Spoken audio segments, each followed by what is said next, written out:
یہ لسانی ساخت ملکی سیاست میں خاصا اہم کردار ادا کرتی ہے اور اس سے مختلف لسانی گروہوں کے باہمی تناؤ کا اندازہ لگایا جا سکتا ہے۔ فوج میں پنجابیوں کی بالادستی کے باعث اس ادارے میں بڑی یکسانیت ہے۔ فوج اب بھی ملازمتیں دینے کے لیے پرانا برطانوی طریقہ استعمال کرتی ہے، جس میں چند علاقوں کو فوقیت دی جاتی ہے۔ 3 تائینگ کے مطابق برطانوی حکومت نے مارشل ریس یا جنگجو نسل کی اصطلاح استعمال کی اور اس میں پنجابیوں کو فوقیت دے کر بھرتی کیا۔ سن 1857 میں بنگالی سپاہیوں کی بغاوت کے بعد بڑی تعداد میں پنجابی بھرتی کیے گئے۔ پنجابی مالی معاوضوں اور ترقی کے مواقع کے عوض انگریزوں کی خاطر لڑنے کے لیے بہت آمادہ تھے۔ انگریزوں نے فوج میں بھرتی کے جو رہنما اصول تحریر کیے، اس میں جنگجو نسل کی ذاتوں اور ذیلی ذاتوں کو ان مقامات تک جہاں سے وہ دستیاب ہوتے تھے تفصیل سے بیان کیا ہے۔ اس کے نتیجے میں فوج میں پنجابیوں کا تناسب جو سن 1858 میں صرف 32% تھا، 1910 میں 53% تک پہنچ گیا۔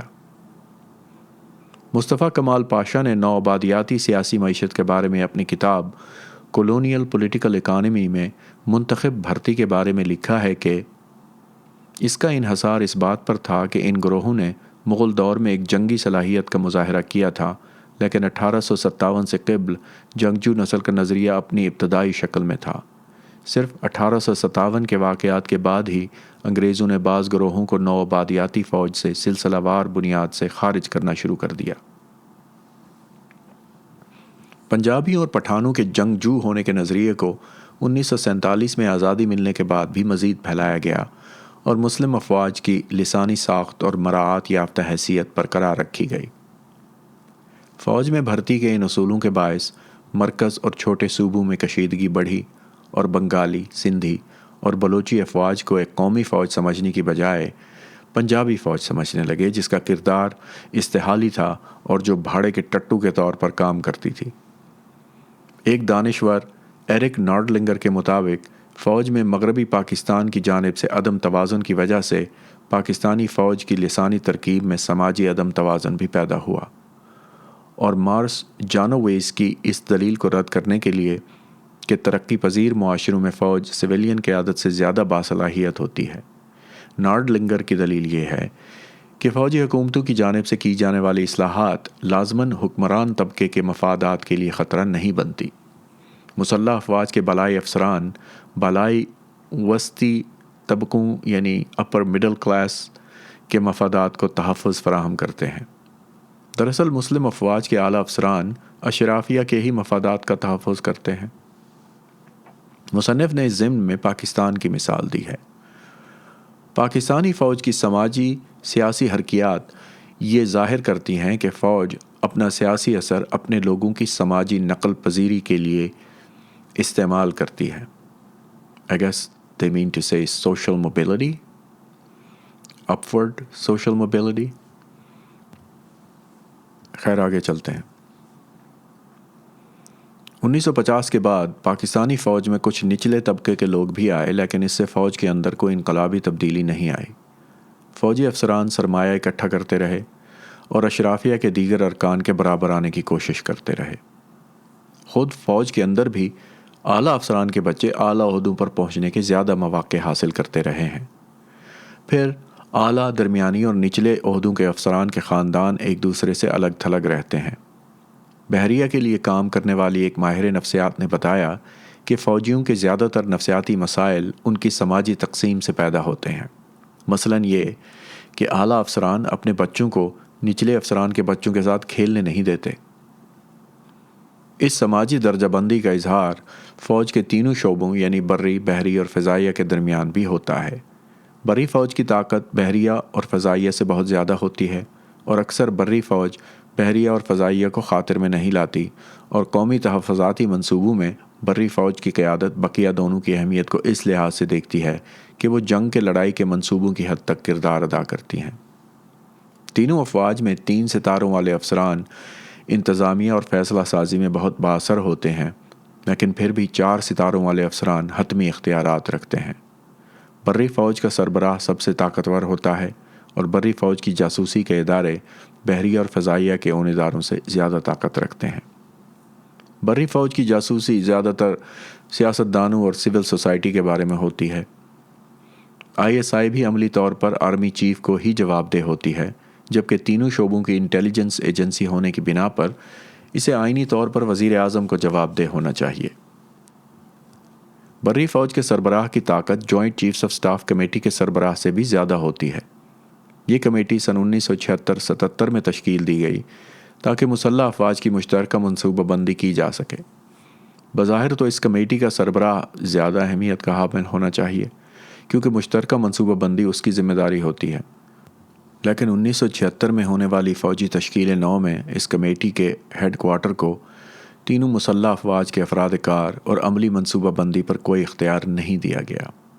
نتیجہ یہ کہ تینوں افواج کے سربراہ 1976 سے پہلے کی طرح ہی کام کرتے رہے اور انہیں عملی طور پر اپنی اپنی فوج پر مکمل اختیار حاصل رہا۔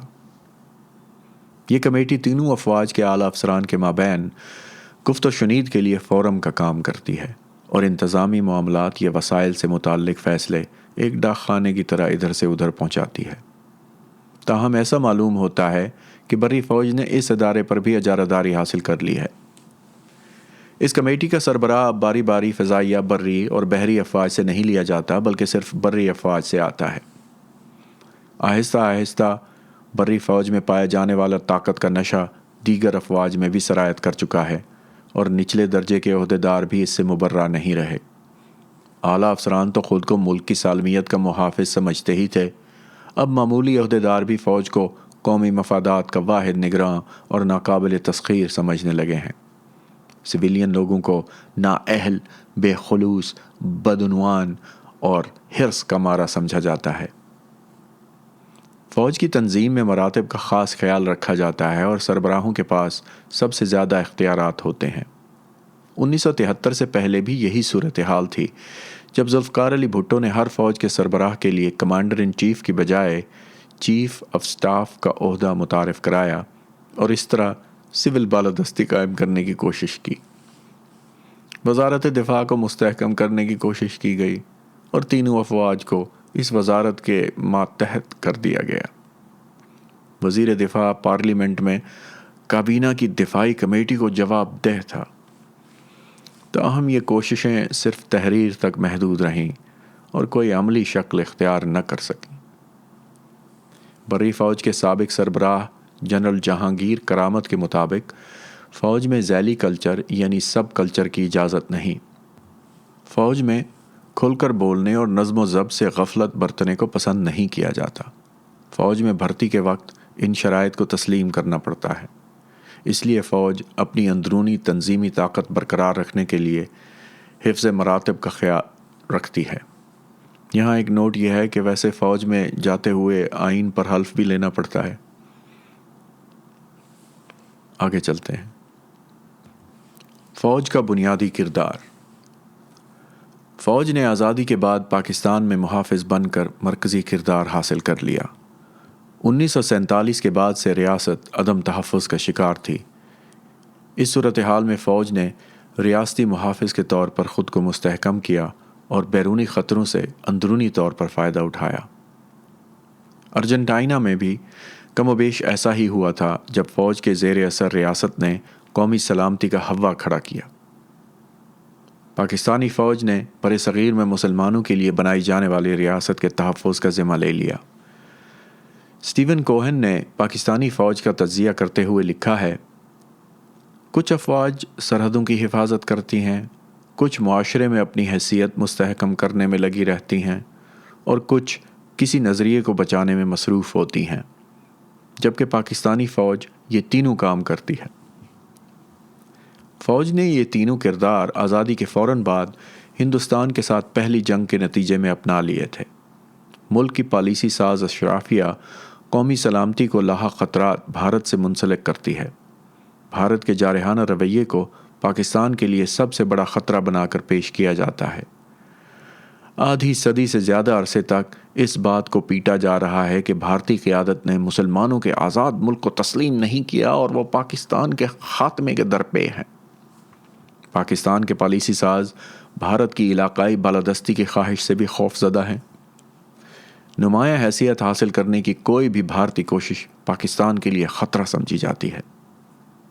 1947-48 میں ہندوستان سے ہونے والی پہلی جنگ نے ہی قومی سلامتی کے مسائل کھڑے کر دیے اور پہلے ہی سال کے بجٹ میں 70% حصہ دفاع کے لیے مختص کر دیا گیا۔ نامور محقق حسین حقانی کے مطابق پہلی جنگ کے بعد ہی اسلامی پاکستان نے خود کو ہندو بھارت کے مقابل کھڑا کر دیا۔ بھارتی خطرے کے باعث ہی پاکستانی فوج داخلی طور پر تمام فریقین سے نمایاں ہو گئی۔ اس پر ترا یہ کہ سویلین قیادت مسلح افواج پر سرسری سا اختیار ہی قائم کر پائی، حتیٰ کہ بابائے قوم بھی ابتدائی دنوں میں مسلح افواج پر سخت کنٹرول نہ رکھ سکے۔ پاکستانی فوج کے commander in chief general Gracey نے 1947-48 میں کشمیر میں فوجیں بھیجنے سے انکار کیا تو محمد علی جناح کچھ نہ کر سکے۔ مشہور پاکستانی مورخ عائشہ جلال کا کہنا ہے کہ فوج نے حکم عدولی نہیں کی، بلکہ انڈیا اور پاکستان کے مشترکہ کمانڈر ان چیف جنرل آکن لک نے جناح کو کشمیر میں فوجیں بھیجنے کا فیصلہ بدلنے پر راضی کر لیا تھا۔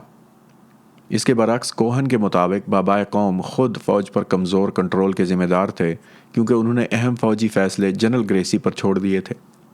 بہرحال جو کچھ بھی ہوا ہو، اس پہلی جنگ نے ہی اس بات کا فیصلہ کر دیا کہ پاک بھارت تعلقات کشیدہ رہیں گے۔ بریگیڈیئر ریٹائرڈ AR صدیقی کا خیال ہے کہ کشمیر میں قبائلیوں کو بھیجنے سے جنگ شروع ہوئی اور پاکستانی ریاست پر فوجی بالادستی کا آغاز ہوا۔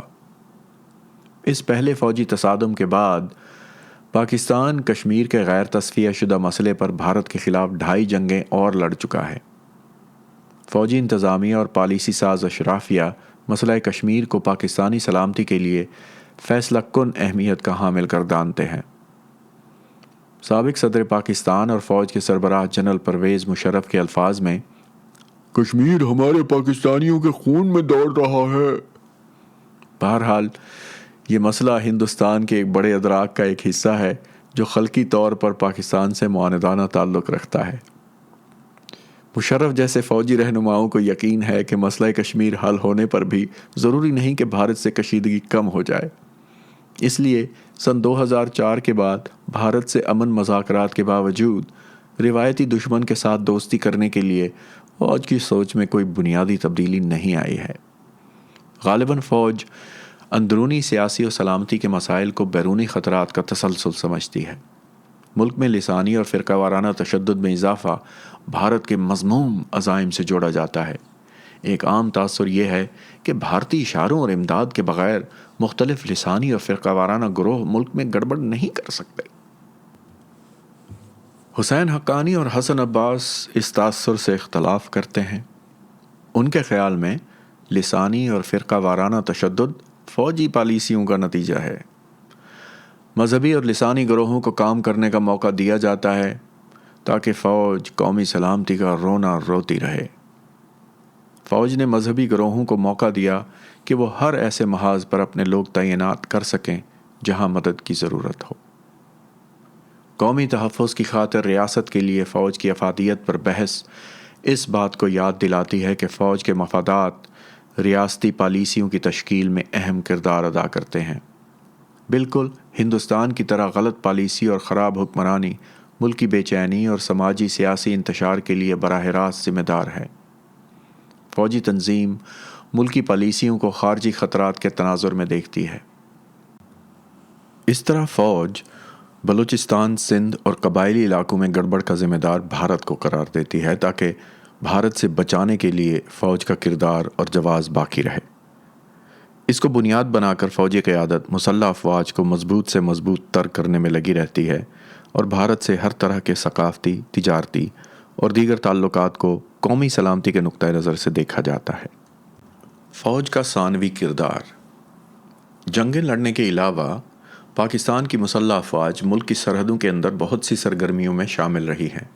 ان میں سڑکیں بنانا، بجلی چوری کرنے والوں کو پکڑنا، تجارتی منصوبے چلانا، بدعنوان عناصر کی بے حقنی اور ریاست تک کو چلانا شامل ہے۔ فوج خود کو ایک ایسا متبادل ادارہ سمجھتی ہے جو ملک کی سماجی، معاشی اور سیاسی ترقی میں حصہ لیتا ہے۔ دراصل اب یہ کردار فوج کے بنیادی کردار کا حصہ بن چکا ہے۔ پاکستان کی مسلح افواج سے متعلق ایک مکتب فکر وہ ہے جسے ہم پراپیگنڈا کہہ سکتے ہیں۔ ایسی تحریریں قومی ترقی میں فوج کے کردار کو بڑھا چڑھا کر پیش کرتی ہیں۔ ان میں جنرل فضل مقیم خان، جنرل ایوب خان، ریمنڈ مور، برائن کلافلی اور پرویز چیمہ جیسے لکھنے والے شامل ہیں جو فوج کو قوم کا معمار سمجھتے ہیں۔ دراصل سیاست اور نظم و نسق میں فوجی اثر و رسوخ کو فوج کے مثبت کردار سے جوڑا جاتا ہے۔ یہ دعوے کیے جاتے ہیں کہ فوج سیاست اور نظم و نسق میں اس لیے آئی کہ وہی سب سے جدید اور اہل ادارہ ہے۔ ان کے مطابق چونکہ سیاسی قیادت نااہل ہوتی ہے، اس لیے فوج کو نہ چاہتے ہوئے بھی سیاست میں داخل ہونا پڑتا ہے۔ اور مقیم خان کے مطابق فوج سیاست اور جماعتوں سے بالاتر ہے۔ فوج کے افسروں اور جوانوں کی کارکردگی ملک و قوم کے لیے ان کی قربانیوں کا عکس ہوتی ہے، اور اسی لیے فوج نے خود کو پاکستان میں استحکام قائم رکھنے والی سب سے بڑی قوت ثابت کر دیا ہے۔ اینڈ کوٹ۔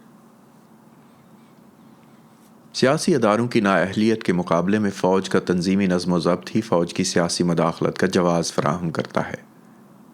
غیر مغربی ممالک میں فوج کے مثبت کردار کو کئی مغربی مصنفین نے موضوع بنایا ہے، جس میں سیموئل پی ہنٹنگٹن بھی شامل ہیں۔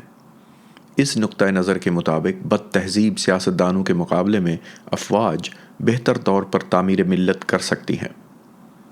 چیمہ کے خیال میں ناخواندگی کے باعث جمہوریت کمزور ہوتی ہے، لیکن اس بات کی وضاحت پیش نہیں کی جاتی کہ ایسی ہی ناخواندگی کے باعث بھارت میں سیاسی ادارے کمزور کیوں نہیں ہوئے۔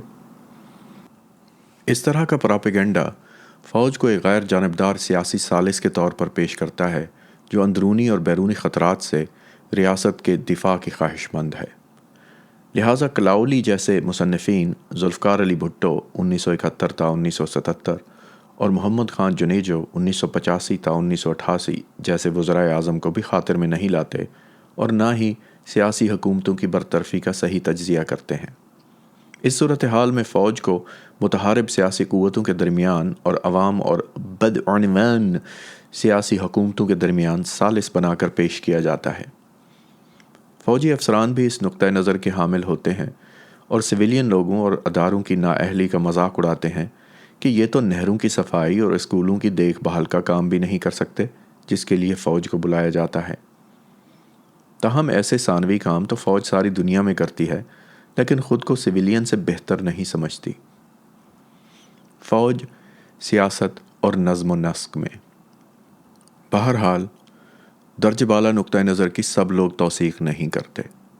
پاکستانی سیاست پر بعض دیگر لکھنے والے سیاست اور نظم و نسق میں فوج کے کردار کو اس کی تنظیمی صلاحیتوں کا تسلسل نہیں سمجھتے، اور نہ ہی سیاسی قیادت کی نااہلی کا نتیجہ قرار دیتے ہیں۔ دوسری قسم کی تصنیفات، جنہیں یہاں جوابی سازشی کہا گیا ہے، فوج کے متعدد کرداروں کا تجزیہ بڑے تنقیدی نقطہ نظر سے کرتی ہیں۔ ان مصنفین میں عائشہ جلال، سعید شفقت، حسین حقانی، حسن عباس وغیرہ شامل ہیں جو فوج کو انتہائی سازشی گردانتے ہیں۔ ان کے خیال میں فوج خود اپنے مفادات کے لیے ریاست اور اس کے سیاسی نظام کو کھوکھلا کر کے اپنے کردار میں اضافہ کرتی رہتی ہے۔ مثال کے طور پر عائشہ جلال فوج کے سیاسی اثر و رسوخ کو فوج کے امریکہ اور برطانیہ سے تعلقات کا تسلسل سمجھتی ہیں۔ ان دونوں ملکوں نے اپنے مقاصد کے حصول کے لیے پاکستانی فوج کو استعمال کیا۔ یہ باہمی تعلق پاکستانی فوج کے مفاد میں تھا، اس لیے فوج نے خود کو ان دو عالمی طاقتوں کا اعلی کار بنا کر اندرونی طور پر بھی خود کو مضبوط کیا۔ یعنی فوج نے خود کو کرائے پر اٹھا کر مادی فوائد حاصل کیے، اور امریکہ اور برطانیہ نے پاکستانی فوج کے ہاتھوں جمہوریت کی بے خونی پر خاموشی سادھے رکھی۔ اس طرح ایک طرف تو ہتھیار ملے اور دوسری طرف سیاسی اداروں کی بجائے سول اور فوجی افسرشاہی دونوں مضبوط ہوئیں۔ عائشہ جلال کے خیال میں 1947 کے بعد فوج جس کمزوری کو محسوس کر رہی تھی، بیرونی امداد نے اسے مضبوطی میں بدل دیا۔ سعید شفقت بھی عائشہ جلال کے خیالات کی تائید کرتے ہیں۔ ان کے مطابق واشنگٹن کی مدد سے ہی پاکستانی فوج سیاسی طور پر مضبوط ہوئی ہے۔ یہ مدد ہتھیاروں اور تکنیکی امداد کی شکل میں دی گئی، جس سے سول سوسائٹی کے مقابلے میں فوج حاوی ہو گئی۔ ہتھیاروں کا لالچ دے کر امریکہ نے اسلام آباد کو اپنا مطیع بنایا، اور فوج بھی بھارتی خطرے کا ہوا کھڑا کر کے اپنے مفادات پورے کرتی رہی۔ چین کے ساتھ تعلقات بھی اسی زمرے میں شامل ہیں۔ امریکہ کے ساتھ تعلقات بطور خاص سیاسی لحاظ سے بہت اہم ہیں۔ پاکستان میں بہت سے لوگوں کا خیال ہے کہ مسلح افواج نے امریکہ کی مدد سے ہی سویلین اداروں اور دیگر فریقین کو کمزور کیا۔ تاہم ایک سابق امریکی سفارتکار ڈینس کوکس جوابی سازش والے نظریے سے اتفاق نہیں کرتے اور وہ پاکستانی فوج کے لیے امریکی مدد کو ایک تاریخی حادثہ یا پاکستان میں فوجی حکومتوں کی ایک بہتر صلاحیت کا ثبوت سمجھتے ہیں۔ بہرحال یہ ایک حقیقت ہے کہ امریکہ کے فوجی مقاصد کو پورا کرنے کی خاطر امریکی حکومتوں نے ضمیر میں کسی چبھن کے بغیر پاکستان اور دوسرے ملکوں کی فوجی حکومتوں کی بھرپور مدد کی اور اپنے مقاصد کے حصول کے لیے کسی پس و پیش سے کام نہیں لیا۔ فوج کو امریکی تربیت اور تکنیکی امداد سے افواج سماجی و معاشی طور پر زیادہ متحد ہو کر ریاست پر قبضے کے قابل ہو جاتی ہیں۔ درج بالا دونوں مکاتب فکر پاکستانی سیاست کے صرف فوجی پہلو پر روشنی ڈالتے ہیں لیکن مکمل تصویر پیش نہیں کرتے۔ فوج تو ریاست کو چلا رہی ہے لیکن دیگر فریقین کے کرداروں کی وضاحت بھی ضروری ہے۔ یہ تجزیہ ہونا چاہیے کہ سول سوسائٹی نے فوج کا مقابلہ کیوں نہیں کیا جیسا کہ بنگلہ دیش میں ہوا تھا۔ پاکستان میں 1960 کے عشرے کے اواخر کے بعد سول سوسائٹی نے فوج کو بیرکوں میں واپس بھیجنے کی کوئی بڑی جدوجہد نہیں کی ہے۔ یہاں سیاسی اداروں کی کمزوری کا بھانڈا پھوڑنا ضروری ہے۔ کیا سیاسی قوتیں فطری طور پر کمزور تھیں یا انہیں کھوکھلا کیا گیا؟ پاکستانی ماہرین سیاسیات سعید شفقت اور محمد وسیم سویلین اداروں کی کمزوری اور فوجی اثر و رسوخ میں اضافے کا ذمہ دار سول افسر شاہی کو ٹھہراتے ہیں۔ سول افسر شاہی کے کاندھوں پر چڑھ کر ہی فوج عوام پر نازل ہوئی۔ اقتدار پر پہلا شب خون 1958 میں سول اور فوجی افسر شاہی کی ملی بھگت کا نتیجہ تھا، کیونکہ اس سے پہلے اقتدار سول انتظامیہ میں اعلیٰ ترین افسر شاہی کے پاس ہی تھا۔ اقتدار پر فوجی قبضے کی اصل وجہ سیاسی قوتوں اور سول افسر شاہی کی جنگ ہی تھی۔ آزادی کے بعد پاکستان میں انتظامیہ یا افسر شاہی کا مطلب تھا دفاتر میں بیٹھنے والے ایسے عہدیدار جو سیاسی جماعتوں کو دلال بنا دیں، جو عوامی تعلقات کو اپنے مفاد میں موڑ دیں۔ انتظامیہ اور مقننہ کے درمیان طاقت کا توازن برطانوی دور سے ورثے میں ملا تھا۔ برطانیہ نے بھارت پر ریاستی افسر شاہی کے ذریعے ہی حکومت کی تھی۔ آزادی کے بعد بھی یہ سلسلہ چلتا رہا اور سول اور فوجی افسر شاہی نے ریاست اور سیاست میں دخل دینا شروع کر دیا۔ سیاسی قوتوں کی کمزوری دراصل سول سوسائٹی اور سیاسی طبقے کے انتشار کی نشانی تھی۔ سیاسی قوتوں کے گہرے اختلافات سے پاکستانی معاشرے کی منقسم نوعیت ظاہر ہوتی تھی، جس کی وضاحت بعد میں کی جائے گی۔ سیاسی تجزیہ نگار ایڈورڈ فیٹ کے مطابق ایسے معاشرے افسر شاہی کی آخری حدوں کو چھونے لگتے ہیں۔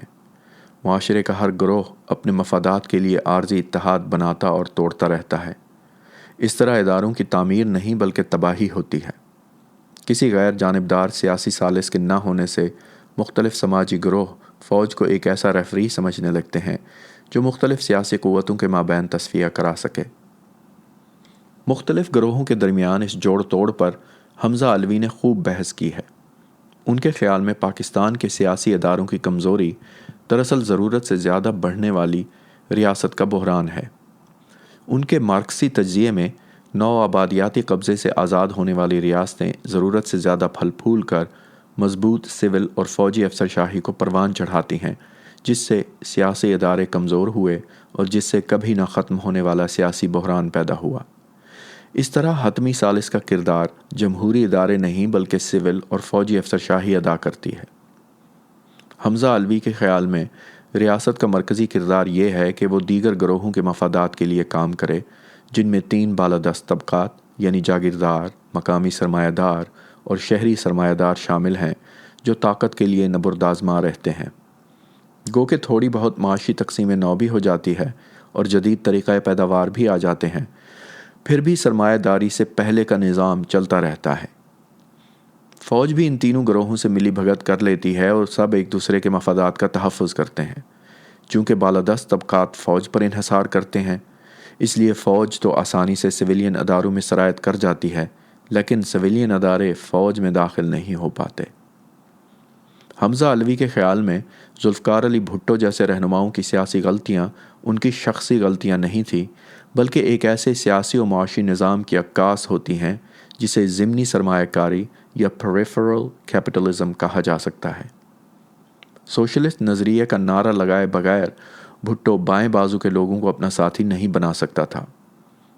لہٰذا حسین حقانی کے مطابق فوج کے مقابلے میں سیاستدانوں کی نااہلی صرف ان کے بھولے پن کے باعث نہیں ہوتی، بلکہ اس کی جڑیں بڑی گہری ہوتی ہیں۔ حمزہ علوی کے خیال میں سول اور فوجی افسر شاہی کی تربیت میں یہ بات سمجھائی جاتی ہے کہ ان کا کام پیشہ ور سیاستدانوں سے ملک و قوم کو بچانا ہے، اور اس عمل کے دوران وقت گزرنے کے ساتھ ساتھ زمینوں اور پرکشش عہدوں پر قبضے شروع کر دیے۔ علوی کا نظریہ اس تعاون اور تصادم کی وضاحت کرتا ہے جس کا مسلح افواج سمیت مختلف کرداروں میں مشاہدہ کیا جا سکتا تھا۔ مصنف کے بیرونی سرمایہ داری کے حدود میں دیکھنے سے تینوں غالب کرداروں کے درمیان تناؤ کو اور مختلف اوقات میں مسلح افواج پر ان کے قابو پانے کی کوشش کو دیکھنا قابل فہم تھا۔ ذاتی مفادات سے متاثر ہو کر اور ریاستی آلات میں بیوروکریسی کی مرکزیت سے واقف ہو کر سیاسی کھلاڑی فوجی اداروں اور تشدد کے ہتھیاروں پر مختلف ذرائع سے قابو رکھنے کی کوشش کرتے ہیں۔ نئے قانونی کنٹرول کی تخلیق، جن میں سینئر افسروں کو خریدنا، فوجی سربراہ کو بدلنا اور متبادل فوجی ادارے قائم کرنا شامل ہیں، بعض ایسے کام ہیں جن سے مسلح افواج پر کنٹرول کیا جاتا ہے۔ چنانچہ پاکستان میں ان بے ڈھنگے قسم کے سول فوجی تعلقات ان کے مخصوص سماجی معاشی حالات کے پس منظر میں اور ایک خاص ریاستی ساخت کے حوالے سے سمجھے جانے چاہیے۔ فوج حادثاتی طور پر اقتدار میں نہیں آئی، بلکہ مختلف گروہوں کی غیر ارادی طور پر رسہ کشی میں خود کامیاب ہو گئی۔ فوج کو اقتدار کے واسطے استعمال کرنے کی خواہش ریاست اور اس کی بیوروکریسی کی غیر جانبداریت کو ختم کر دیتی ہے۔ وہ فوج کو اپنے اقتدار کے مقاصد کے لیے استعمال کرتی ہے، لہٰذا سیاستداں یا دوسرے سویلین کردار عامل اور نمائندے والی ایسی شراکت قائم کرنے میں ناکام رہتے ہیں جس میں فوج سویلین ریاست کے ماتحت ہوتی ہے۔ اس باب کے اگلے حصے میں ہم دیکھیں گے کہ فوج پر حکمران طبقات کے انحصار سے کس طرح مسلح افواج مضبوط ہوئی ہیں۔ اقتدار کی ابتدا 1947 تا 1958۔ جیسا کہ پہلے بیان کیا جا چکا ہے کہ پاکستان کے وجود میں آتے ہی بھارت سے اس کی جو پہلی جنگ ہوئی، اس کے نتیجے میں فوج شروع سے نمایاں حیثیت حاصل کرنے میں کامیاب ہو گئی۔ 1948 میں بابائے قوم کے وفات کے بعد پاکستانی سیاست گروہ بندی کا شکار ہو گئی۔ سیاسی مارکہ آرائی 3 محاذوں پر ہوئی: 1 ریاست پر اختیار کے لیے مختلف سیاسی گروہوں کے درمیان، 2 سیاسی طبقے اور سول اور فوجی افسر شاہی کے درمیان، 3 فوج اور دیگر بالادست سویلین فریقین کے درمیان۔ سیاسی قیادت نے اپنے استحکام کے لیے آمرانہ ہتھ کنڈے استعمال کیے اور لڑاؤ اور حکومت کرو کی پالیسی پر عمل کیا۔ مثلاً پاکستان کے پہلے وزیر اعظم لیاقت علی خان اپنے مفادات کے لیے پنجاب میں سیاستدانوں کے ساتھ جوڑ توڑ کرتے رہے۔ تاہم جب پنجاب میں مسلم لیگ کے سرکردہ رہنما ممتاز دولتانہ کا پلہ بھاری ہونے لگا تو لیاقت علی خان نے گورنر جنرل سے صوبائی اسمبلی تحلیل کرا دی اور صوبے پر مرکزی حکومت کا راج مسلط کر دیا۔ یہ صورتحال 2 سال تک رہی اور مارچ 1951 میں پنجاب کے انتخابات پر ختم ہوئی۔ مختلف گروہوں میں کشیدگی، مرکزی سیاسی جماعت یعنی مسلم لیگ میں شہری اور دیہی عناصر کی رسہ کشی اور مرکز اور وفاق کی اکائیوں کے درمیان کھینچاتانی کی وجہ سے ملک کا آئین بننا مشکل ہو گیا۔ پہلا آئین آزادی کے 9 سال بعد 1956 میں نافذ کیا گیا۔ سیاسی جماعتوں کے درمیان گروہ بندی نے سیاست کو علاقہ واری خطوط پر بھی تقسیم کر دیا۔ عوامی لیگ نے مشرقی پاکستان کو اپنا محور بنایا تو مسلم لیگ نے مغربی پاکستان کو۔ اس قسم کی سیاسی گروہ بندیوں کی وجہ سے حکومت بار بار ختم ہوتی رہی۔ 1947 سے 1958 تک پاکستان میں 7 وزرائے اعظم اور 8 کابینہ حکومت میں رہیں۔ تاہم سیاسی اشرافیہ کے شاہانہ رویے اسے عوام سے ممتاز کرتے رہے۔ نہ صرف یہ کہ برطانوی عہد کے روایتی ملٹری سیکٹری وغیرہ قائم رکھے گئے، بلکہ ان تک عوام کی رسائی ناممکن ہو گئی۔ ان رویوں سے سیاستدانوں کی ساکھ خراب ہوتی گئی۔ اس سیاسی افراتفری کا فائدہ دیگر داخلی قوتوں خاص طور پر افسر شاہی نے اٹھایا اور ریاست پر اپنے پنجے گاڑ دیے۔ سول افسر شاہی بھارت میں اتنی ہی مضبوط تھی جتنی ہندوستان میں تھی، مگر فرق یہ تھا کہ وہاں بھارتی سیاستدانوں کی بالادستی کو تسلیم کیا جاتا تھا، نہ کہ فوج کی۔ پاکستانی سول افسر شاہی نے فوج کا ساتھ دے کر سیاسی قیادت کو دبایا۔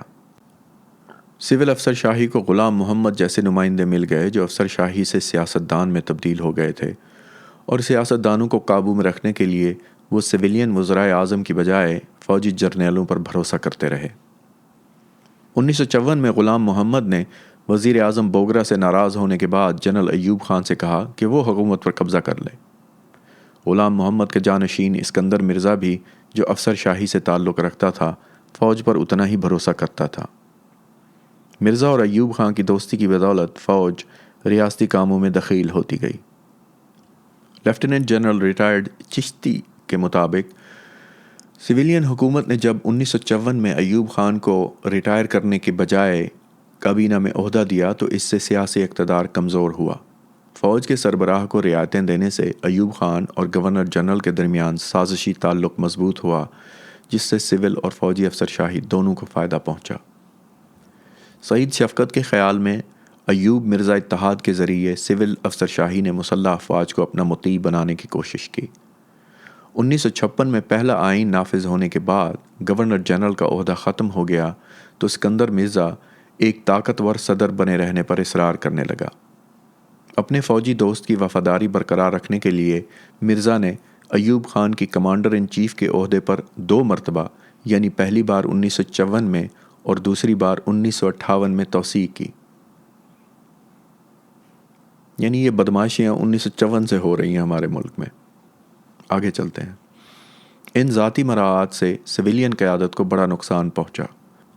فوج سے جونیئر پارٹنر والا سلوک نہیں کیا جا سکتا تھا اور بلند منصب اور ماتحت والا رشتہ الٹ گیا۔ 1958 کے آتے آتے سول حکمران اسکندر مرزا نے مارشل لا لگایا تھا۔ صرف 20 دن بعد 27 اکتوبر کو ایوب خان نے اسکندر مرزا کا تخت الٹ دیا اور فوج کی بالادستی قائم کر دی۔ اس سے اعلیٰ فوجی قیادت کو بہت فائدہ پہنچا۔ یہ بات قابل غور ہے کہ فوج کی ابتدائی قیادت اتفاق سے ہی اعلیٰ ترین عہدے پر پہنچی تھی۔ ایوب خان اور جنرل یحییٰ دونوں اپنے شاندار پیشہ ورانہ ماضی کی بنیاد پر کمانڈر ان چیف نہیں بنے تھے۔ ایوب تو خوش قسمتی سے اس عہدے پر پہنچا، جبکہ یحییٰ خان کو ایوب نے فوج میں اپنے وفادار اتحادی کے طور پر پروان چڑھایا۔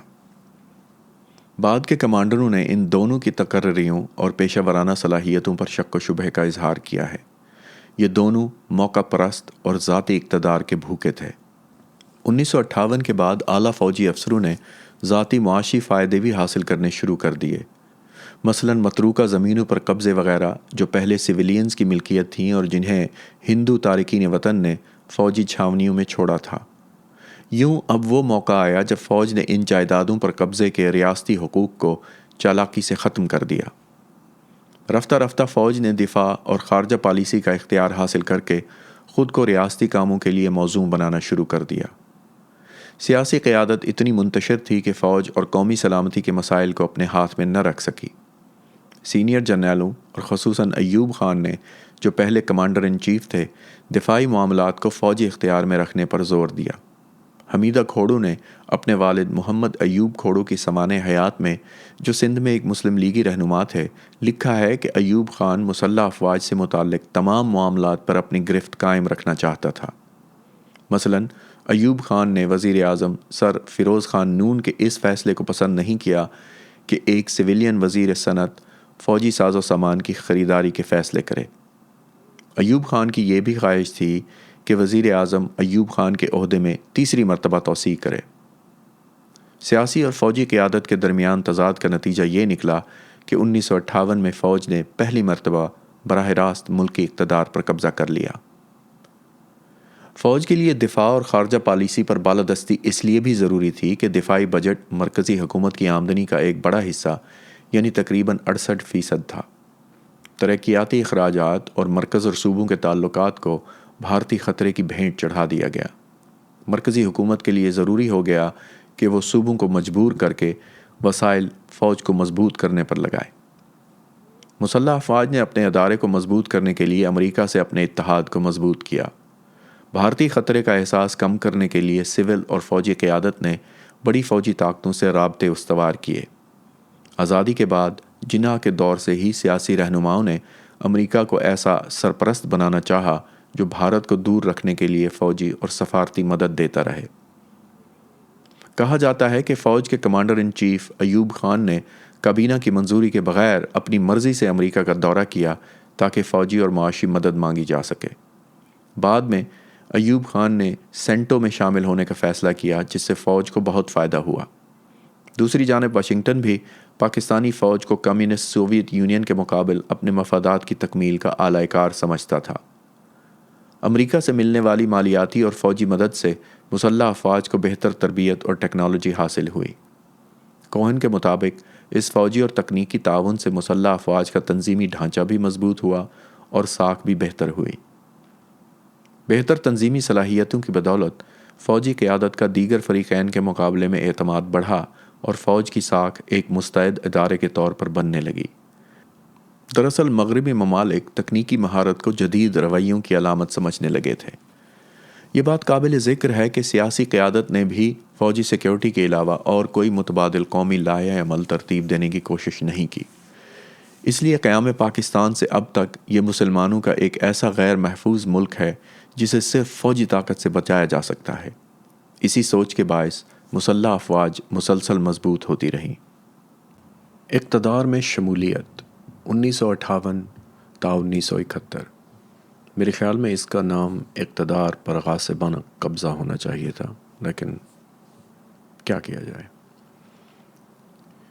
اقتدار میں شمولیت 1958 سے 1971 کے درمیان پاکستان میں سول فوجی تعلقات فیصلہ کن طور پر تبدیل ہوئے اور فوج نے خود کو کلیدی قوت کے طور پر مستحکم کر لیا۔ فوج نے شروع میں تو مارشل لا نافذ کر کے براہ راست حکومت کی، پھر ایوب خان نے 1962 میں ملک میں دوسرا آئین نافذ کر کے اپنا شخصی اقتدار مسلط کر دیا، جس میں وہ فوج کا سربراہ اور پھر فیلڈ مارشل کے عہدے پر فائز رہا۔ تیسری تبدیلی 1969 میں آئی جب ایوب خان کو فوج کے سربراہ یحییٰ خان نے ہٹا کر اقتدار پر قبضہ کر لیا اور پھر بالآخر 1971 میں شرمناک شکست کے بعد فوج کو سیاست سے نکلنا پڑا۔ عام طور پر ایوب خان اور یحییٰ خان کے فوجی اقتدار کو دو الگ الگ حکومتیں سمجھا جاتا ہے، لیکن ہمارے خیال میں یہ ایک ہی فوجی حکمرانی کا تسلسل تھا اور فوج لمبے عرصے تک ریاست پر قبضہ برقرار رکھنا چاہتی تھی۔ تبدیلی صرف اعلیٰ ترین قیادت میں ہوئی تھی۔ 1962 میں جمہوریت کی بحالی انڈونیشیا کی طرح پابند جمہوریت کی بحالی تھی، جس میں فوج عوام کو جمہوریت کے راستے پر چلنا سکھاتی ہے۔ شاید یہی وجہ ہے کہ پاکستانی تجزیہ نگار پرویز چیمہ کے خیال میں تمام فوجی سربراہوں نے منتخب حکومتوں کو مضبوط کرنے کی کوشش کی، یعنی انہوں نے جمہوریت کی مدد کی۔ تاہم ہمارے خیال میں ایوب کا خیالی طور پر جمہوری اقتدار اور پھر یحییٰ کی فوجی حکمرانی کا مطلب تھا کہ فوج اقتدار اپنے ہی ہاتھ میں رکھنا چاہتی ہے۔ ایوب کے دور میں فوج سیاسی و مالیاتی خود مختاری حاصل کر چکی تھی، جس سے فوج کو اتنا اعتماد حاصل ہو گیا تھا کہ وہ ریاست پر مستقل حکومت کے خواب دیکھ سکے۔ فوج کا اقتدار پر قبضہ دراصل سول اور فوجی افسر شاہی کی ملی بھگت کا نتیجہ تھا۔ سول افسر شاہی نے مسلح افواج کے عزم و ہمت کا غلط اندازہ لگایا۔ صدر اسکندر مرزا نے اکتوبر 1958 میں فوج کو اپنے مفاد میں سیاسی میدان صاف کرنے کے لیے بلایا۔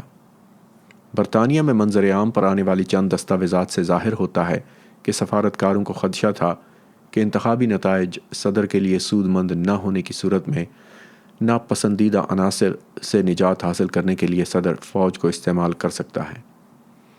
خدشہ یہ تھا کہ خود صدر کی طرف سے درپردہ گڑبڑ کرائی جائے گی تاکہ فوجی مداخلت کی راہ ہموار ہو اور انتخابات ملتوی کیے جا سکیں۔ تاہم اسکندر مرزا فوج پر حکم نہ چلا سکا اور اسے فوج کو اقتدار منتقل کرتے ہی بنی۔ ایوب خان نے اپنے دوست اسکندر مرزا کے ہاتھ میں کٹھ پتلی بننے کی بجائے جلد ہی سیاسی صورتحال کی باغ ڈور اپنے ہاتھ میں لے لی۔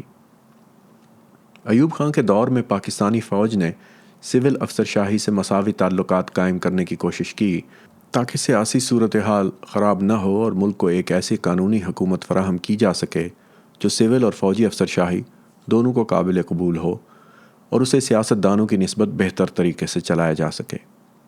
حکومتی کاموں سے ناواقفیت کی بنا پر فوج نے سول افسر شاہی کو اہم حکومتی عہدوں سے نہیں ہٹایا۔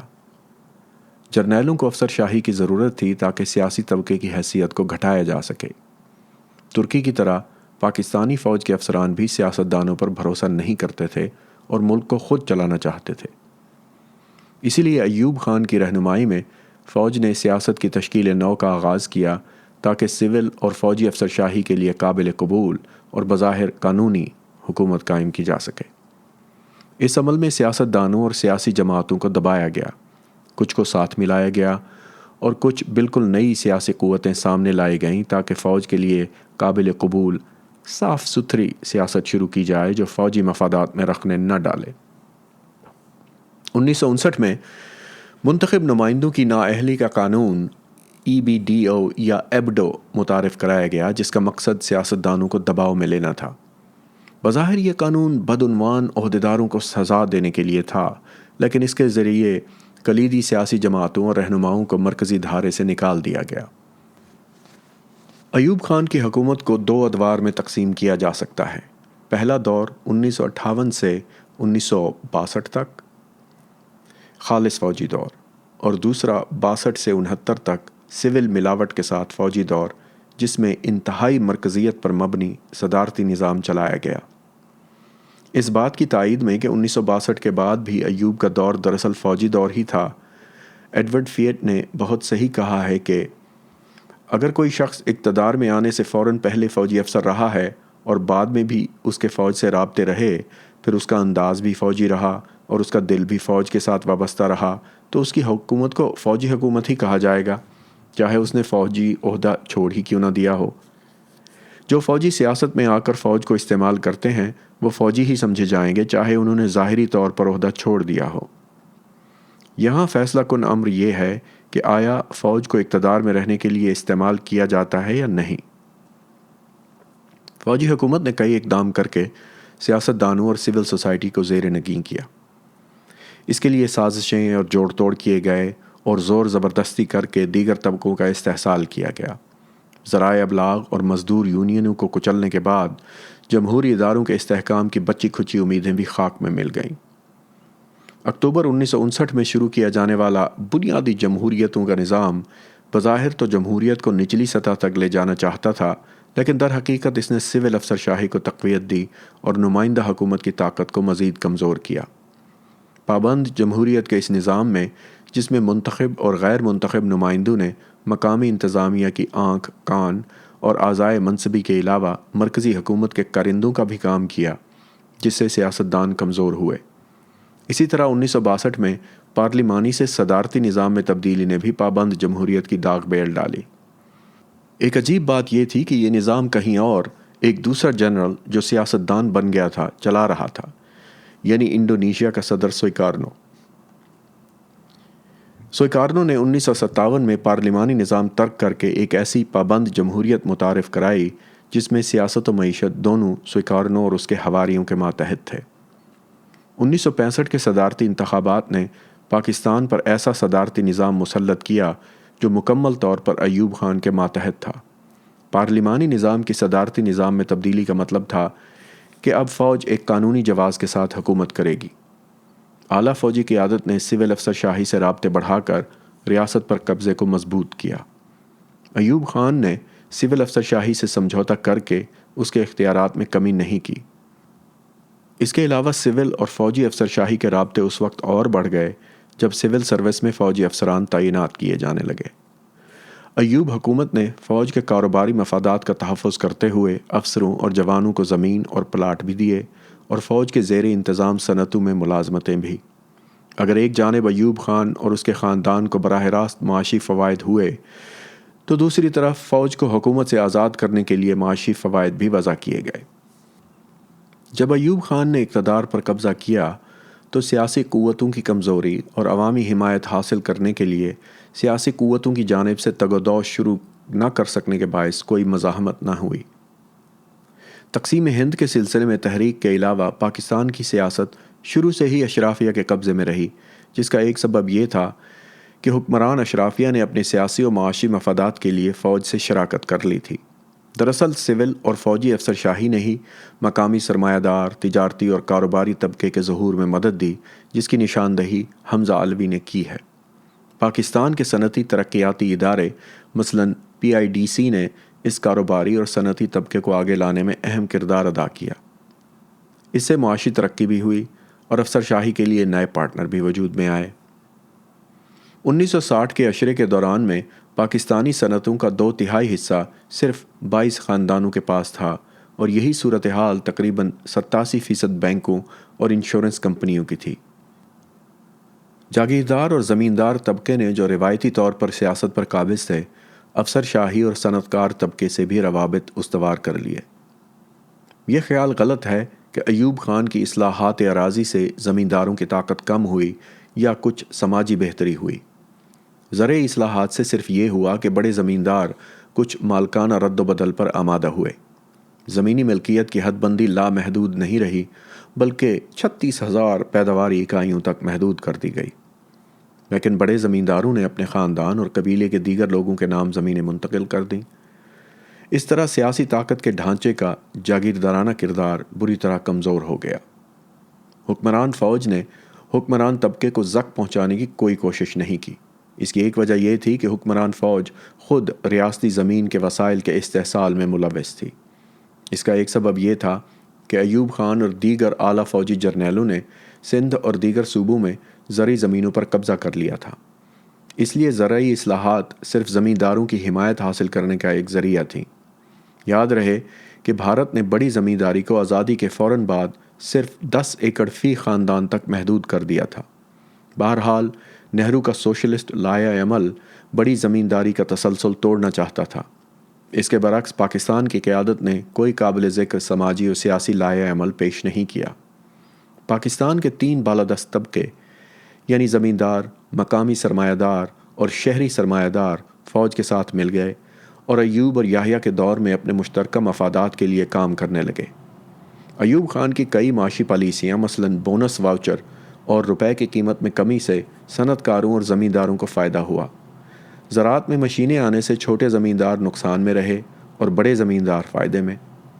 ان جدید مگر جابرانہ معاشی پالیسیوں سے سول افسر شاہی مزید مضبوط ہوئی، کیونکہ تبدیلیوں کی لگام اس کے ہاتھ میں تھی۔ خود فوج نے بھی زرعی اور صنعتی شعبوں کے علاوہ سول افسر شاہی میں بھی اپنے مفادات مستحکم کیے۔ حکمران طبقوں میں سے کسی نے بھی سیاست کی جاگیردارانہ اور ضمنی سرمایہ دارانہ نوعیت بدلنے کی کوشش نہیں کی، اور فوج بدستور ذاتی اقتدار کے لیے استعمال ہوتی رہی۔ ایوب خان کے اقتدار پر قبضے اور 1962 میں پارلیمانی نظام کو صدارتی نظام میں بدلنے سے سیاستدان ناخوش تو ہوئے، لیکن انہوں نے صورتحال کا مکمل تجزیہ نہیں کیا اور نہ ہی فوجی مطلق العنانیت کو روکنے کی کوشش کی۔ سیاستدان اب بھی یہ غلطی تسلیم نہیں کرتے کہ فوج کو سیاست میں لانے کے وہ خود بھی ذمہ دار ہیں۔ ساری کوشش اس بات کی ہے کہ مسلح افواج کو منتخب حکومتوں کے ماتحت لائے جائے، یا ایک مساویانہ شراکت اس مقصد سے قائم کی جائے کہ کسی موزوں وقت پر دفاعی اداروں کو مکمل قبضے میں لے لیا جائے۔ ذوالفقار علی بھٹو نے اس امر کے باوجود کہ انہیں فوجی ڈکٹیٹر ایوب خان نے بنایا تھا، 1966 میں ان سے تعلقات توڑ لیے اور ملک کی پہلی عوامی جماعت کے طور پر پاکستان پیپلز پارٹی کی بنیاد رکھی۔ بھٹو نے عوامی احتجاج کو اپنی طاقت کے اظہار کا ذریعہ بنایا۔ روٹی، کپڑا اور مکان کا نعرہ لگا کر بھٹو نے ایوب مخالف اور عوام دوست قوتوں کو آواز دی۔ اس دوران میں ملک کے مشرقی حصے میں فوجی حکومت اور مغربی پاکستان کے غلبے کے خلاف مزاحمت بڑھتی گئی۔ بنگالی رہنما شیخ مجیب الرحمن نے پنجابی بالادستی کے خلاف احتجاج کیا اور سیاسی خود مختاری کا مطالبہ کیا، لیکن فوجی حکومت نے مفاہمانہ اقدامات کی بجائے طاقت کے استعمال کے ذریعے رد عمل ظاہر کرنے کا انتخاب کیا۔ اس طرح فوج کو پہلی بار بڑے پیمانے پر عوامی مزاحمت کا سامنا کرنا پڑا۔ گلی گلی میں ہونے والے عوامی احتجاج سے ایوب خان کی بظاہر ناقابل تسخیر ساکھ بری طرح متاثر ہوئی۔ اس بگڑتی صورتحال نے فوج کو چہرے بدلنے کی ضرورت کا یقین دلا دیا، لیکن فوج کسی سویلین رہنما کو جلدی اقتدار منتقل نہیں کرنا چاہتی تھی۔ ایوب کی جگہ یحییٰ خان کو لا کر فوج اپنے ادارے کی ساکھ برقرار رکھنا چاہتی تھی۔ ایوب خان کی پالیسیوں کے پیدا کردہ معاشی و سیاسی بحران نے فوج کی غیر سیاسی اور غیر جانبدار حیثیت کو بری طرح متاثر کیا۔ 1969 میں ایوب خان کے ہٹنے سے فوج کے مفادات پر کوئی فرق نہیں پڑا۔ یحییٰ خان نے یونیفارم والے رفقائے کار کو اور زیادہ تعداد میں نئے سرے سے ملک چلانے پر تعینات کیا۔ نیا جنرل اپنے جابرانہ سیاسی نظام پر نظر ثانی کرنے میں بھی ناکام رہا۔ یحییٰ نے 1970 کے انتخابات اس امید پر کرائے کہ نئی سویلین حکومت فوج سے مفاہمت کرے گی۔ حسین حقانی کے مطابق فوج مسلم لیگ اور مذہبی جماعتوں کے اتحاد کو ترجیح دینا چاہتی تھی، تاہم انتخابات کے نتائج مختلف نکلے۔ مشرقی پاکستان میں عوامی لیگ اور مغربی پاکستان میں پیپلز پارٹی بالترتیب مجیب الرحمان اور بھٹو کی قیادت میں ابھری۔ ان انتخابات کے نتائج سے ملک کے دونوں حصوں کی سیاسی تقسیم واضح ہو گئی، جس نے مشرقی اور مغربی پاکستان میں نسلی کشمکش بھی ظاہر کر دی۔ عوامی لیگ نے مشرقی پاکستان کی اسمبلی میں 300 میں سے 288 نشستیں اور قومی اسمبلی میں 300 میں سے 167 نشستیں حاصل کیں۔ مشرقی پاکستان سے قومی اسمبلی کی نشستوں کی کل تعداد 169 تھی۔ اس طرح عوامی لیگ کو مرکز میں حکومت قائم کرنے کے لیے واضح اکثریت حاصل ہو گئی۔ بھٹو کی پیپلز پارٹی نے پنجاب اور سندھ سے 85 نشستیں حاصل کیں۔ مغربی پاکستان سے قومی اسمبلی کی کل 144 نشستیں تھیں، یعنی پنجاب سے 85، سندھ سے 28، سرحد سے 19، بلوچستان سے 5 اور قبائلی علاقوں سے 7۔ تاہم پاکستان کے بارے میں ایک نمایاں سیاسی مبصر لارنس زائرنگ کے مطابق بنگالی نہ صرف پاکستان کے مرکز سے دور تھے بلکہ وہ مغربی پاکستان کے لوگوں اور رہنماؤں کی ترجیحات سے بھی ناواقف تھے۔ End quote. جمہوریت کی طرف واپسی 1971 تا 1977۔ 1970 کے انتخابات کے نتائج نہ تو فوجی حکومت نے تسلیم کیے اور نہ ہی مغربی پاکستان کی سیاسی اشرافیہ نے۔ اس پر بنگالی رہنماؤں نے بھی جارحانہ رد عمل کا اظہار کیا اور سیاسی بحران شدید ہو گیا۔ 1971 سے 1977 کے دوران سیاسی ماحول تبدیل تو ہوا، لیکن اس سے پہلے سیاسی عاقبت نااندیشی اور عدم رواداری نے ایک بڑے سانحے کو جنم دیا۔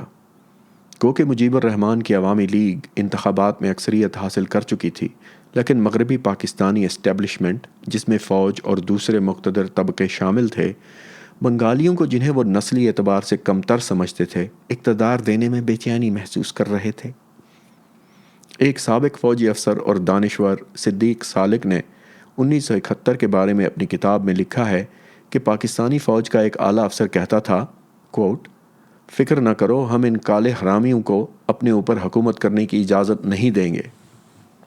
I guess he called them those dark bastards. End quote. ان توہین آمیز باتوں سے فوج کے علاوہ پنجابیوں کی اکثریت اور مغربی پاکستان کی قیادت کے نسلی تعصب کا اندازہ لگایا جا سکتا ہے۔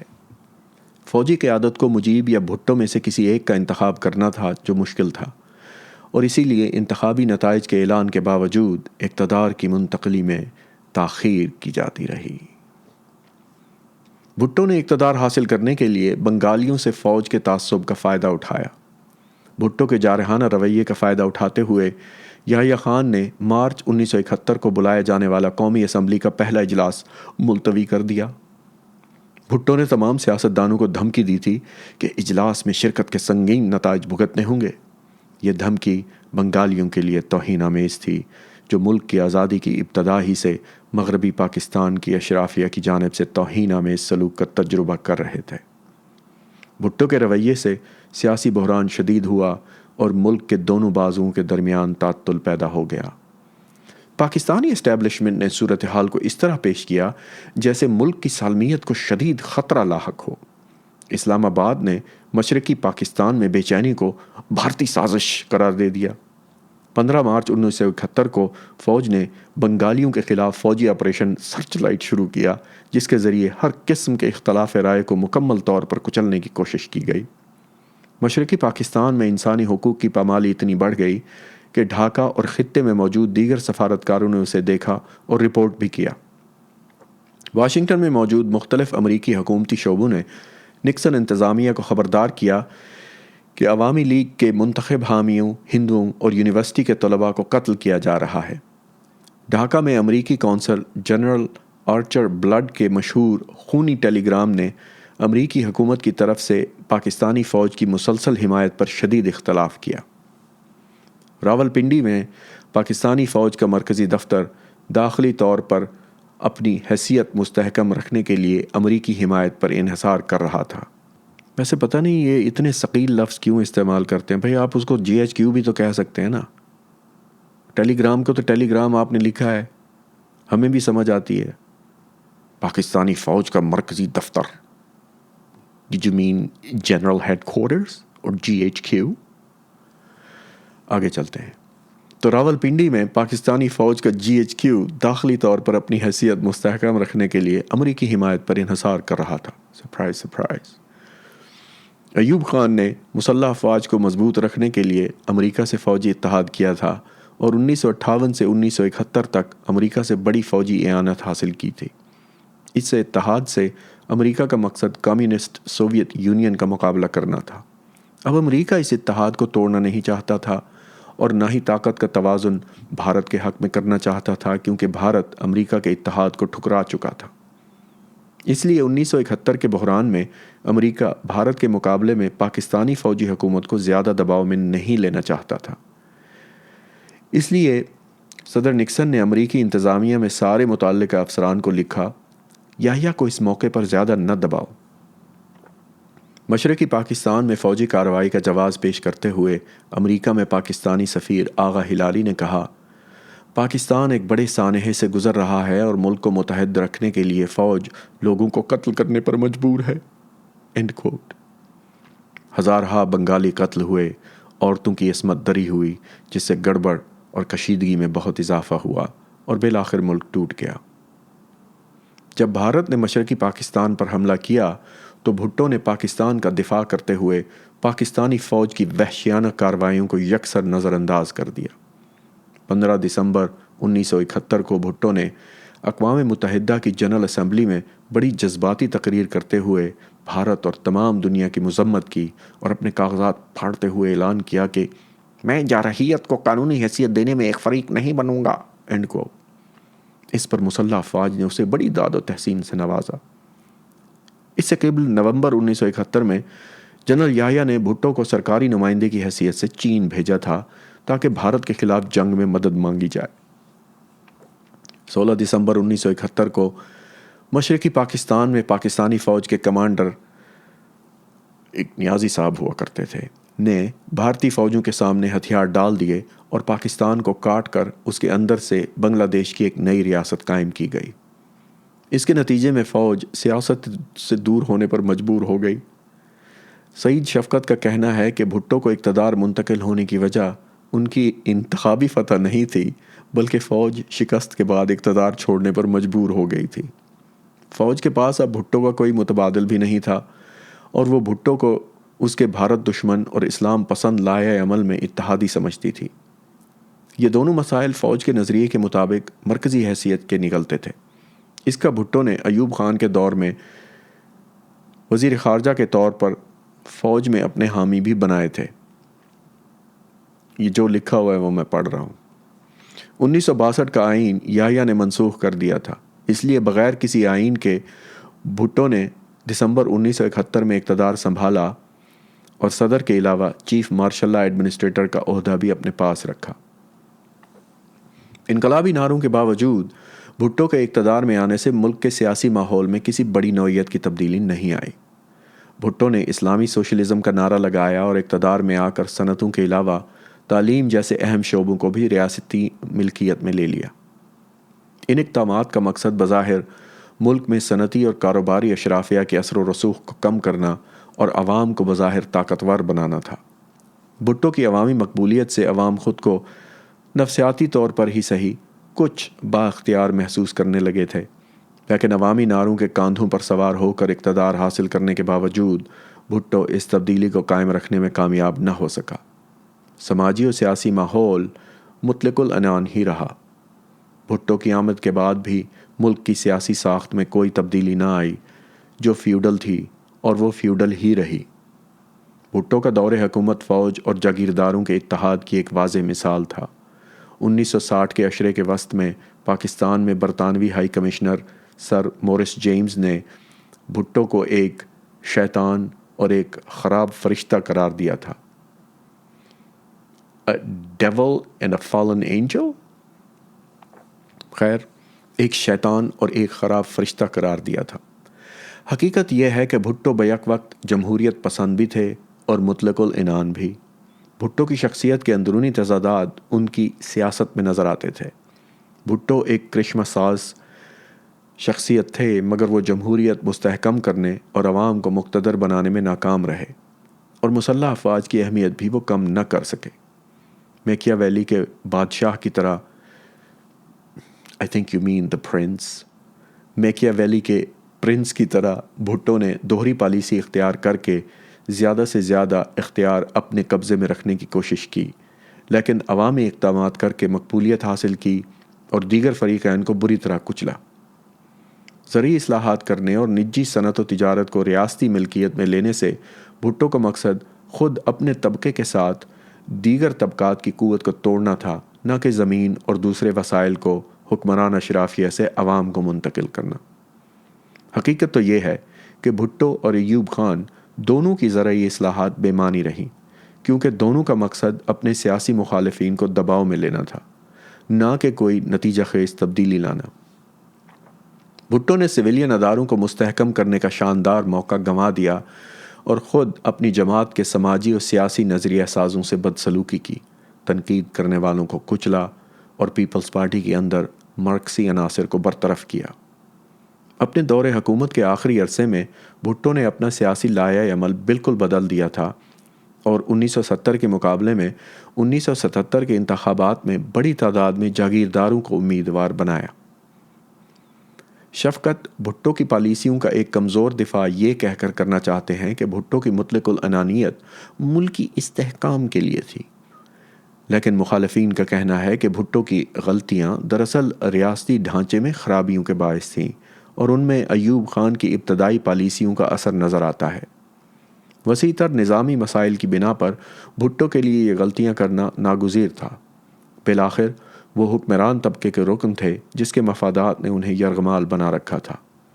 سیاسی معیشت کی قبلت سرمایہ داری ساخت کے باعث جاگیردار اور دیگر طبقات سماجی، سیاسی و معاشی ماحول کی تبدیلی سے نقصان میں رہتے۔ لہٰذا بھٹو نے اقتدار میں رہنے کے لیے سول اور فوجی افسرشاہی سے مفاہمت کر لی۔ انہوں نے سرکاری شعبے کی صنعت و تجارت کو سول افسرشاہی کے حوالے کیا اور ساتھ ہی فوج کو بھی مضبوط بنایا۔ بھٹو نے مسلح افواج کے بارے میں غلط اندازے لگائے۔ انہوں نے فوج کے انتظامی ڈھانچے میں تبدیلیاں کی تھیں، مثلاً joint chiefs of staff committee بنائی اور تینوں افواج کو وزارت دفاع کے ماتحت کر دیا۔ کمانڈر ان چیف کا عہدہ بدل کر چیف آف سٹاف کر دیا اور ساتھ ہی وزیر اعظم کو مسلح افواج کا سپریم کمانڈر بنا کر تمام افواج کے سربراہوں کو مساوی رتبے دے دیے۔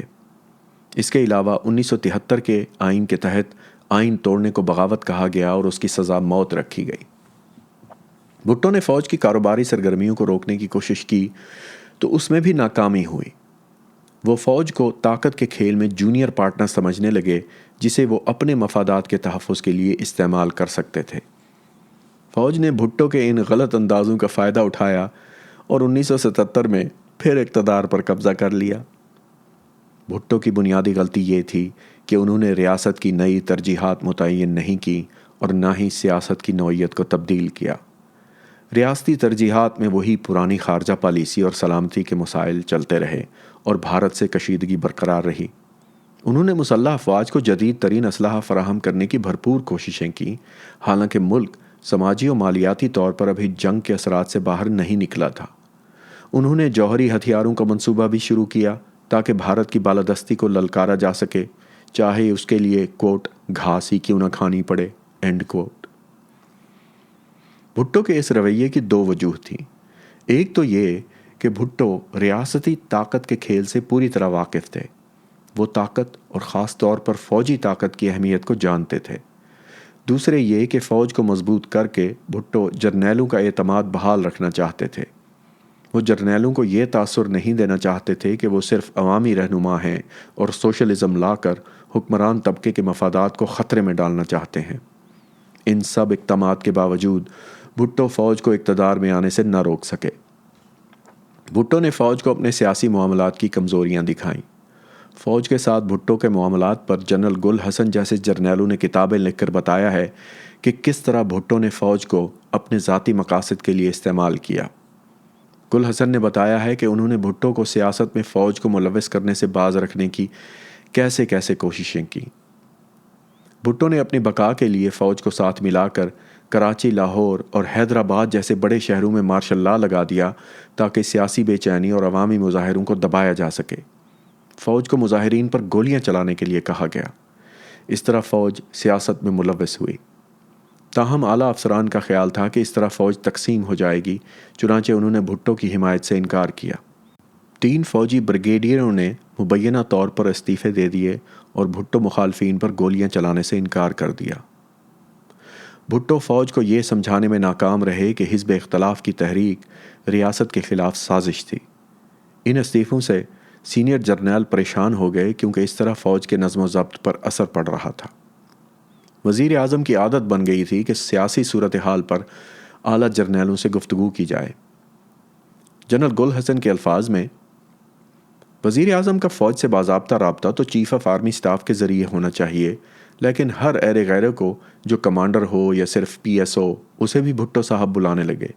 یہ بھٹو کی بہت بڑی غلطی تھی جس سے فوج سیاست میں آئی اور جرنیلوں کو بھٹو کے عدم تحفظ کا پورا ادراک ہو گیا۔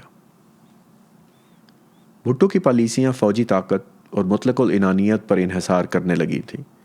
اس کا اندازہ ان کے بلوچستان کے سیاسی بحران سے نمٹنے سے بھی لگایا جا سکتا ہے۔ بھٹو نے مرکز اور بلوچستان کے درمیان کشیدگی کو فوجی طاقت سے حل کرنے کی کوشش کی اور مئی 1973 میں فیڈرل سیکیورٹی فورس یا FSF بھی بنا ڈالی۔ بھٹو نے FSF کو براہ راست اپنی ماتحتی میں رکھا۔ بلوچستان میں 1973 کے فوجی آپریشن میں کوئی 6000 بلوچی مارے گئے۔ پیپلز پارٹی اندرونی طور پر بھی جمہوری نہیں تھی۔ FSF بھٹو کی ذاتی فورس کے طور پر کام کرتی تھی اور سیاست میں فوجی طاقت کا عکس تھا۔ بہرحال FSF کے قیام سے جرنیل بھی سمجھنے لگے کہ بھٹو فوج کی اہمیت کم کرنا چاہتے ہیں۔ بالآخر فوج ریاستی کنٹرول اپنے ہاتھ میں لینے کے لیے ایک بار پھر حرکت میں آ گئی۔ منتخب وزیر اعظم سول اور فوجی اتحاد قائم کرنے میں ناکام رہے اور جرنیلوں کی طاقت صرف سویلین فریقین کے فائدے میں نہیں گئی۔ اعلیٰ ترین جرنیل بھی اب بھٹو کو غیر ضروری سمجھنے لگے اور اتنے پر اعتماد ہو گئے کہ 1977 میں دوبارہ ایوان سیاست پر قبضہ کر لیا۔ میکیاویلی کا بادشاہ اب کرسٹوفر مارلو کے کردار فاؤسٹس کی طرح ایک المناک انجام سے دوچار ہوا، جس نے اقتدار کی خاطر اپنی روح شیطان کو فروخت کر دی تھی اور خود اپنی ذہانت کا شکار ہوا۔ عجیب بات یہ ہے کہ فوج نے اس سیاسی رہنما کو قتل کر دیا جس نے اس کی تعمیر نو کی تھی۔ بھٹو حکومت کی کابینہ کے ایک نمایاں رکن عبدالحفیظ پیرزادہ کا کہنا تھا کہ فوج نے شروع سے ہی بھٹو کے خلاف سازشیں شروع کر دی تھیں اور اسے خود اپنی حیثیت مستحکم کرنے کے لیے استعمال کیا۔ بھٹو کی اقتدار سے محرومی اور موت سے عوامی سیاست کے ایک دور کا خاتمہ ہوا۔ ایک طرف تو فوج نے سویلین اقتدار کو اچانک ختم کر دیا اور دوسری طرف پاکستان کی منتخب پارلیمنٹ کو برخاست کر دیا۔ اس کے علاوہ آنے والے برسوں میں مسلح افواج کا بنیادی کردار ہی بدل گیا اور اس نے سیاسی سودے بازی کے لیے نئے ہتھ کنڈے سیکھ لیے۔ 1971 سے 1977 کے دور میں کئی اچھے مواقع ضائع ہوئے۔ 6 سالہ سویلین دور میں ابتدائی انقلابی سوچ قدامت پسندی میں بدلتی گئی۔ بھٹو نے دائیں بازو کے مذہبی عناصر کو بڑی رعایتیں دی۔ سیاسی حکومت کا مذہب کی طرف جھکاؤ فوج کے اپنے مفاد میں تھا، جو ایک نظریاتی ریاست کو اندرونی اور بیرونی خطرات سے بچانے کی دعوے دار تھی۔ اس کے علاوہ فوج کی مدد طلب کرنے سے فوج کو اپنی طاقت کا احساس بار بار ہوا اور وہ دوبارہ سویلین حکومت کی حکم عدولی کرنے کے قابل ہو گئی۔ اس فیصلہ کن دور میں فوج سیاسی نظام کی خامیاں سمجھ کر ریاست پر پھر بالادستی حاصل کرنے پر تل گئی۔ تاہم مسلح افواج کو مضبوط کرنے کا ذمہ دار صرف بھٹو کو ٹھہرانا ٹھیک نہیں۔ ملک کے سیاسی ڈھانچے کی کمزوری 1947 میں قیام پاکستان ہی کے وقت سے چلی آ رہی تھی۔ قومی سلامتی کا حوّا فوج کے لیے بڑا کارآمد ثابت ہوتا رہا۔ یکے بعد دیگرے آنے والی حکومتیں سماجی ترقی کو ایجنڈے پر نمایاں مقام دینے کی بجائے اپنے ذاتی سیاسی مفادات کے لیے قومی سلامتی کا راگ الاپتی رہیں، جس کا سب سے بڑا فائدہ فوج کو ہوا۔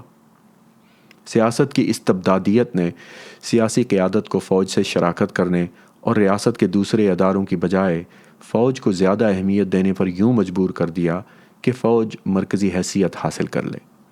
اس طرح شروع سے ہی سیاسی قوت کی کمزوری نے جرنیلوں کو اس بات کا موقع دیا کہ وہ پورے اعتماد کے ساتھ دعویٰ کر سکیں کہ ریاست کے تحفظ اور اسے چلانے کے لیے فوج ایک اہم ادارہ ہے، اور یوں فوجی بالادستی کی راہ ہموار ہو گئی۔ باب نمبر 2 ختم ہوا۔